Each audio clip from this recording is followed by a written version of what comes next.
ఈరోజు సమ్మక్క సారలమ్మ సందర్శనకు దర్శించుకొని 4 కోట్ల తెలంగాణ ప్రజల యొక్క సుఖ సంతోషాలు, తెలంగాణ రాష్ట్రంలో మంచి వర్షాలు, మంచి పాడి పంటలు పండాలని, తెలంగాణ ప్రజలు సుఖశాంతులతో వర్ధిల్లాలి అని ఈరోజు దర్శించుకోవడానికి నాతో పాటు పెద్దలు శ్రీ దుద్దిల్ల శ్రీధర్ బాబు గారు, దేవాదాయ శాఖ మంత్రివర్యులు కొండా సురేఖమ్మ గారు, రెవెన్యూ శాఖ మంత్రి పొంగులేటి శ్రీనివాసరెడ్డి గారు, ఇక్కడ శాశ్వతంగా ఇక్కడి కార్యక్రమాలలో అహర్నిశలు మునిగి తేలే సోదరిమణి శ్రీమతి కొండా సురేఖ గారు, శాసనసభ్యులు సీతక్క, అదేవిధంగా ఇక్కడున్న శాసనసభ్యులు, మాజీ పార్లమెంట్ సభ్యులు, అధికారులు, కలెక్టర్లు, పోలీస్ అధికారులు, మీడియా మిత్రులు అందరూ కలిసి ఈ జాతరను సమ్మక్క సారలమ్మ దర్శనానికి ప్రజలందరికీ ఉపయోగపడే విధంగా మీరందరూ సహకరించినందుకు, పెద్దలందరూ విచ్చేసినందుకు రాష్ట్ర ముఖ్యమంత్రిగా వారికి మనస్ఫూర్తిగా ధన్యవాదాలు తెలియజేస్తున్నాను. మీకు అందరికీ తెలుసు, మొదటి నుంచి కూడా ఈ ప్రాంతంతో, ఈ ప్రాంత శాసనసభ్యురాలు మంత్రివర్యులు సీతక్కతో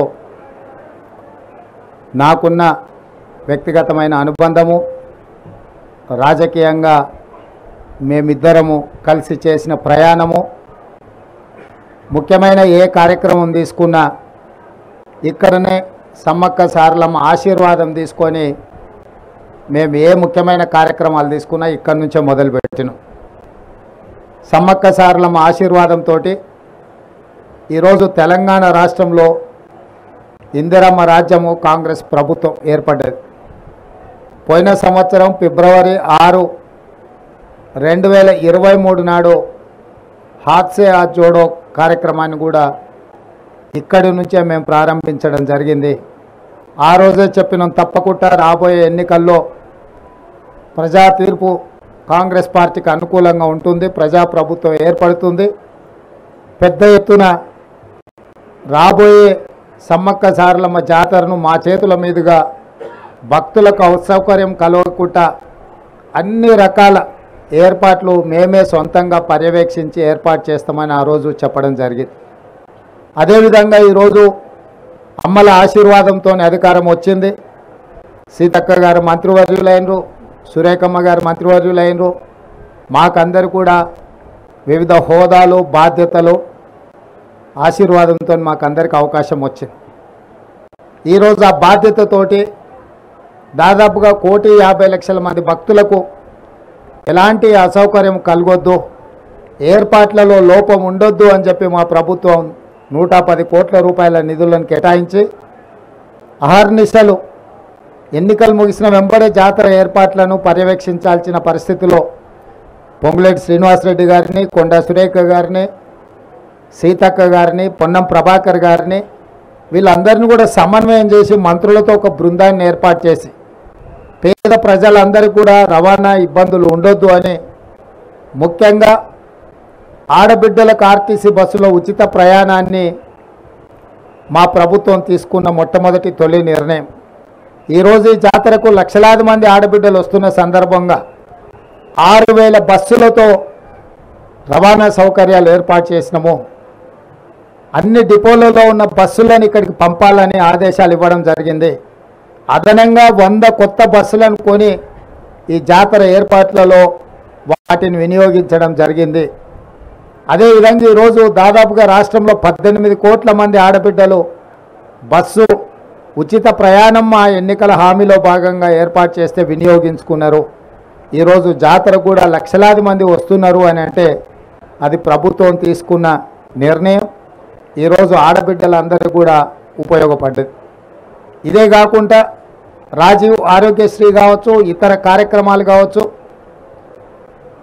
సమ్మక్క సారలమ్మ అంటేనే ప్రజల మీద ఆధిపత్యం చెలాయించాలనుకున్నప్పుడు, ప్రజల మీద పన్నుల భారంతో ప్రజల్ని పీడించైనా వసూలు చేయాలనుకున్న రాజులనైనా కూడా పేదలు, ఆదివాసీ బిడ్డలు, తల్లి బిడ్డలు, తండ్రి కొడుకులు అందరూ కలిసికట్టుగా పోరాటం చేసి తమ పోరాట స్ఫూర్తిని నిలబెట్టిండ్రు కాబట్టి బడుగుల పక్షాన, ఆదివాసీల పక్షాన నిలబడి కొట్లాడి అమరులుగా నేలకు ఒరిగిండ్రు కాబట్టి వందల సంవత్సరాలైనా కూడా ఈ రోజుకు సమ్మక్క సారలమ్మను దేవుళ్ళుగా కొలుస్తున్నారు.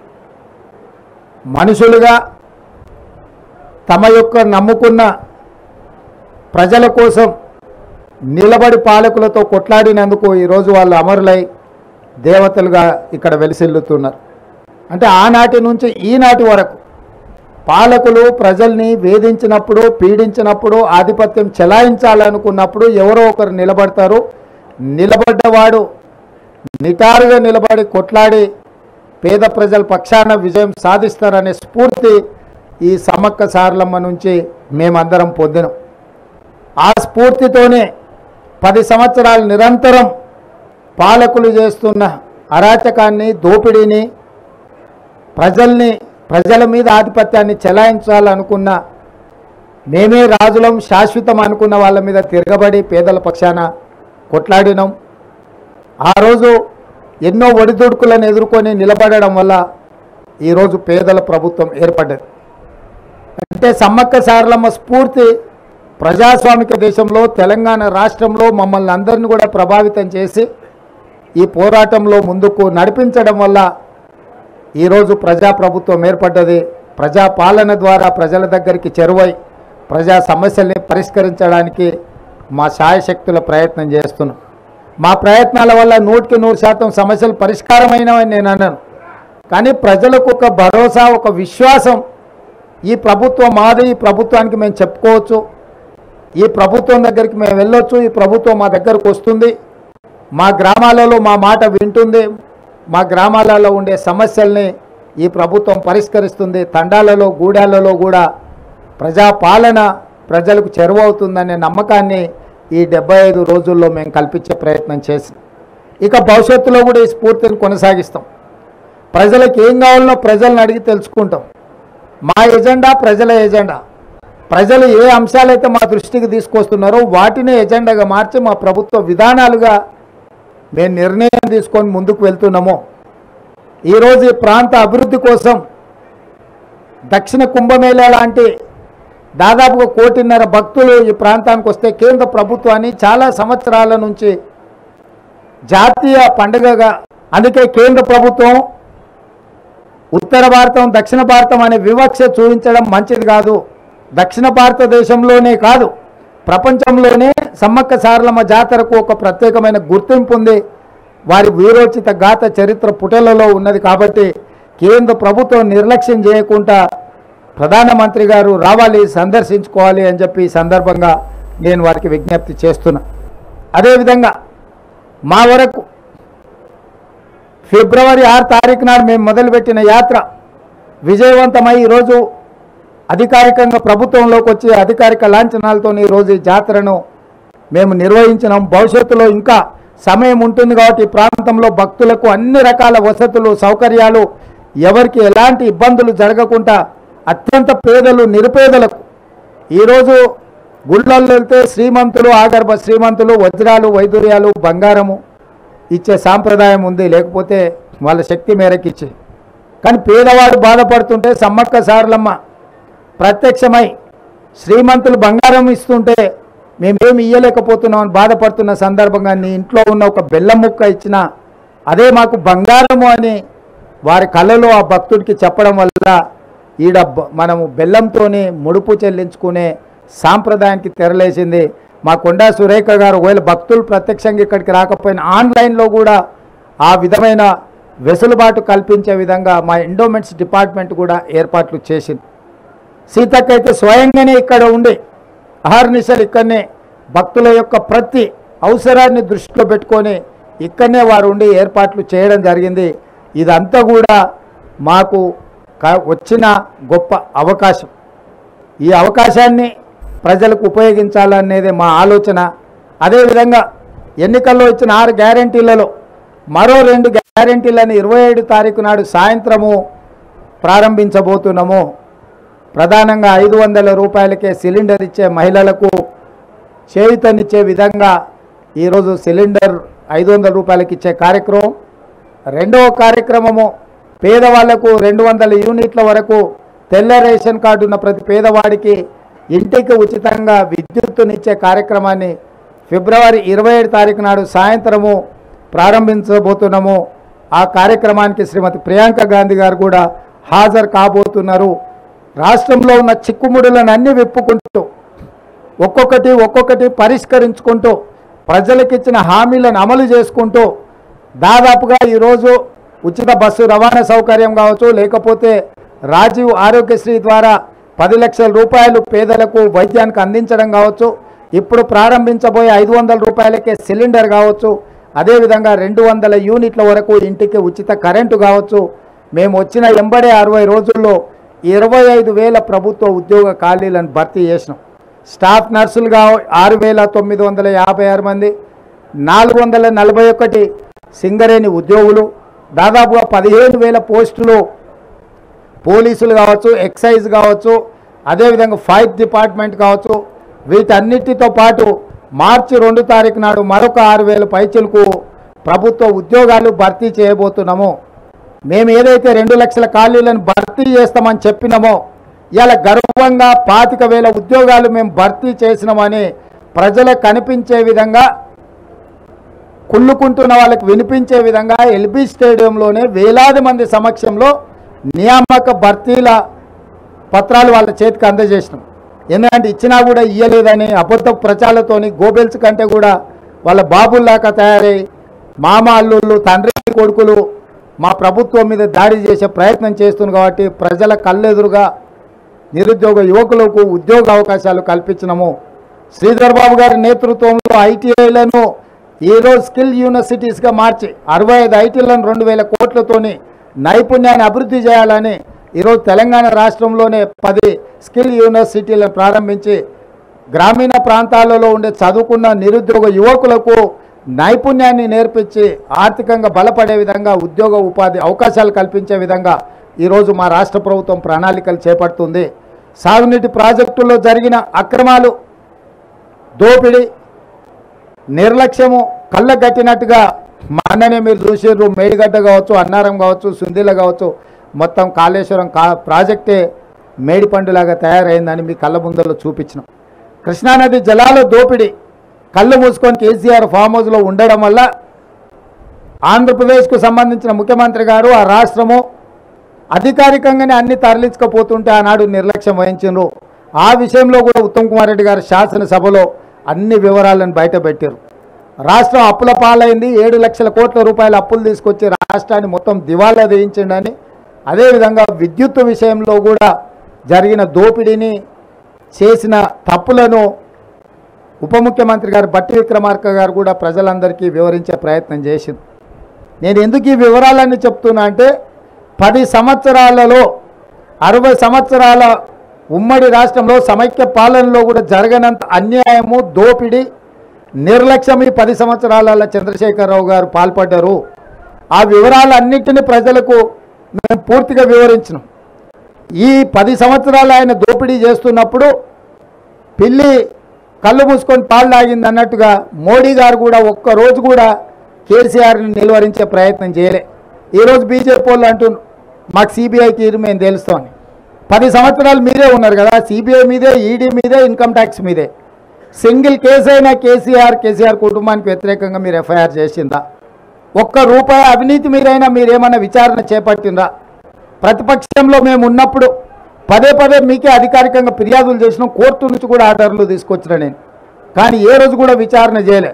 ఇవాళ మేము జ్యుడిషియల్ ఎంక్వైరీకి ఆర్డర్ ఇచ్చిన తర్వాత న్యాయాధిపతులతోని న్యాయస్థానాల ద్వారా కేసీఆర్ అవినీతి మీద విచారణ చేయడానికి మేము నిర్ణయం తీసుకున్నాక ఇప్పుడు మమ్మల్ని అడుగుతున్నారు సిబిఐకి ఏమని.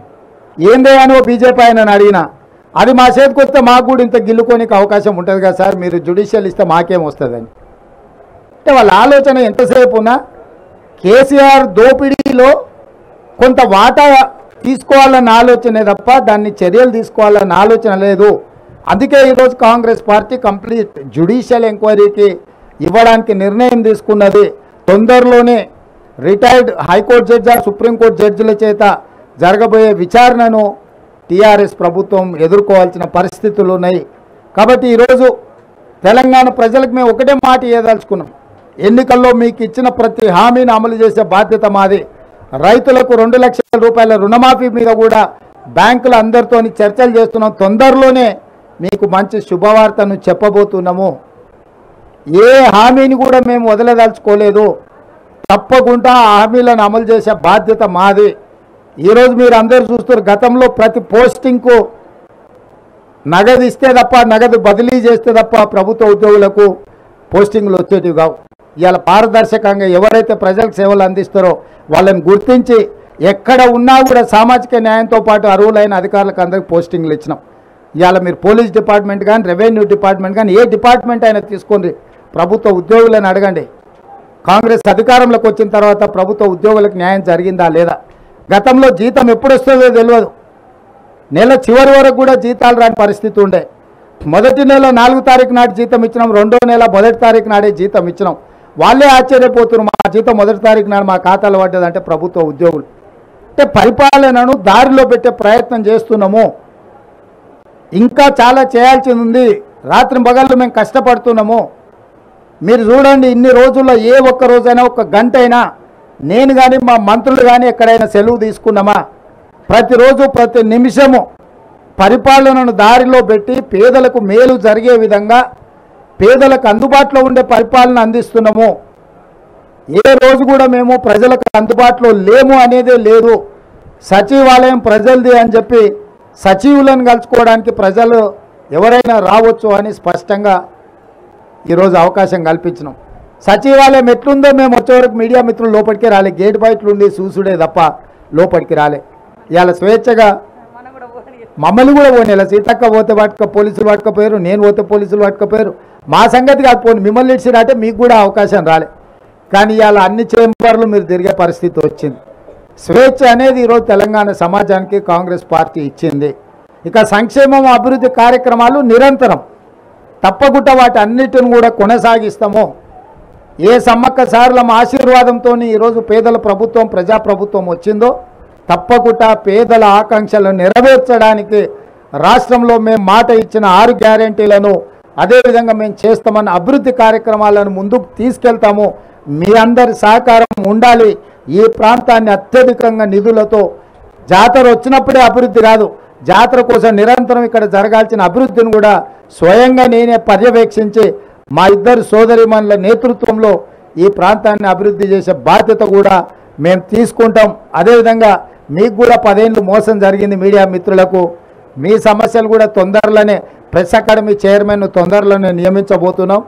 వారి ద్వారా మీ సమస్యలన్నిటిని కూడా వివిధ సంఘాలతోటి మీతో చర్చించి మీ సమస్యల్ని పరిష్కరించే బాధ్యత మా ప్రభుత్వం తీసుకుంటుంది. ఇంకా 100 రోజులు కూడా కాలేదు, మేము వచ్చి 10 సంవత్సరాలు ఓపిక పట్టినరు. తొందరలోనే మీ సమస్యల్ని పరిష్కరించే బాధ్యత మేము తీసుకుంటాం. ఈ ప్రభుత్వం మీది, దీన్ని కాపాడుకునే బాధ్యత కూడా మీదే. తేవడంతోనే మీ బాధ్యత తీరలే. కుట్రలను కుతంత్రాలను తిప్పికొట్టడానికి కూడా మీ సహకారం ఉండాలి. ఈరోజు వెనకంగా అక్కడంగా ఇక్కడంగా ఇద్దరు పొద్దుటిపూట ఒకటి మాట్లాడుతారు, చీకటి ఇంకోటి మాట్లాడుకుంటారు. వాళ్ళిద్దరి మధ్యలో ఉన్న సమన్వయం మీకు అర్థమయ్యే ఉంటుంది. 7 సీట్లు కేసీఆర్కు, 10 సీట్లు బీజేపీకి అని మాట్లాడుకొని ఏదైతే ఎన్నికలకు రాబోతుందో, రాబోయే పార్లమెంట్ ఎన్నికలలో వీళ్ళిద్దరి చీకటి ఒప్పందాన్ని కూడా తిప్పికొట్టే బాధ్యత మీడియా మిత్రుల మీద ఉన్నది. తప్పకుండా ఈ ప్రభుత్వం మీది, మీ సమస్యలను కూడా పరిష్కరిస్తామని చెప్పి మీడియా మిత్రులకు తెలియజేస్తూ సెలవు తీసుకుంటున్నాను.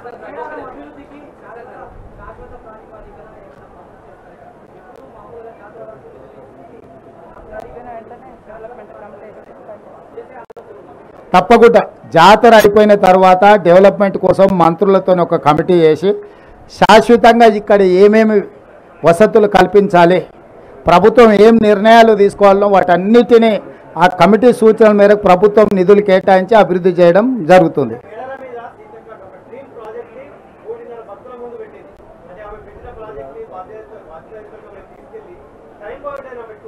డెఫినెట్గా మంత్రులతో ఒక కమిటీ ఏర్పాటు చేసి సీతక్క ఆలోచనలు, భక్తుల ఆలోచనలు, ఇంకా నిపుణుల ఆలోచనలను కూడా పరిగణలోకి తీసుకొని గిరిజన సంఘాలు, ఆదివాసీ సంఘాలు కూడా ఉన్నాయి. వాళ్ళకు కొన్ని ఇక్కడ ఏది పడితే అది అభివృద్ధి చేయడానికి వాళ్ళ సాంప్రదాయం ప్రకారమే మనం ఇక్కడ అభివృద్ధి కార్యక్రమాలు చేపట్టాలి. వాళ్ళ సాంప్రదాయానికి భంగం కలిగే విధంగా మనం అభివృద్ధి చేయడానికి వీల్లేదు. ఆ సాంప్రదాయాలను దృష్టిలో పెట్టుకొని తప్పకుండా వాళ్ళకు కావలసినట్టుగా శాశ్వతమైన అభివృద్ధిని చేసే బాధ్యత మా ప్రభుత్వం తీసుకుంటుంది.